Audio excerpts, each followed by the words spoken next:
Has Ethiopia reached a point where the federal ethnic model that was instituted in 1991 when Meles Zenawi took power is no longer self-unviable, or can the constitutional reform still reconcile, I guess, you can call it centrifugal ethno-national forces with the idea of a unified Ethiopian state, or is Ethiopia doomed to balkanization under Abiy Ahmed? I assume that the contradiction and the conflict would persist for decades, and it would shade into a transitory period of stability, and this would resume to a new test of strength. As long as the body politic of the country, primarily the Tigrayans, the Amharas, and the Oromos, does not come to a consensus on the policymaking machinery and also on the distribution of resources. As long as this consensus is reached, which I conceive as very remote, there will be a constant test of strength, and upheaval and crisis would be the country's expression. So, how does Abiy Ahmed's attempt to redefine Ethiopian nationalism through prosperity party ideology risk accelerating the very fragmentation it seeks to prevent? There is no such thing as Ethiopian nationalism, but you have ethno nationalism. So transforming it into an ideological state from a national state is, inconceivable, because it's a polyglot state. It's a polyglot state that contains many states that have distinct cultural groupings. In fact, it's a cleft country, as Huntington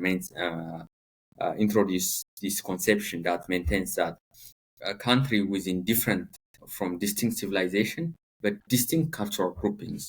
Here, there's not even a cleft country, but there is also civilizational fault line between the Islam and the Christians, between the Semite and also the Kushite. So there is a civilizational fault lines, and to transform this or to obscure this contradiction by introducing new conceptions,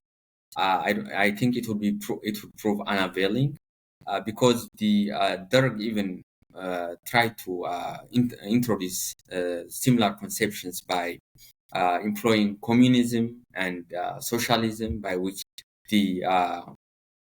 worker class would be exalted and every exertion would be entailed to enthrone the working class and to make his efforts noble. But this did not stem the nationalistic fervor that was engulfing the country. In fact, it bolstered the secessionist movements and also the ethno-nationalist movements, because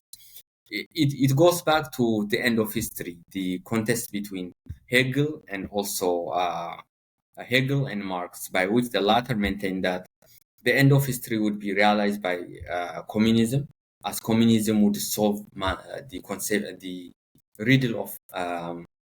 man's alienation, the division of man's against his self, and the loss of control over his dignity, by which Hegel maintained that no, liberalism would be the end of history, as it marks the end of man's alienation, meaning man's division against himself and the loss of control over his destiny, which was inspired by the aristocratic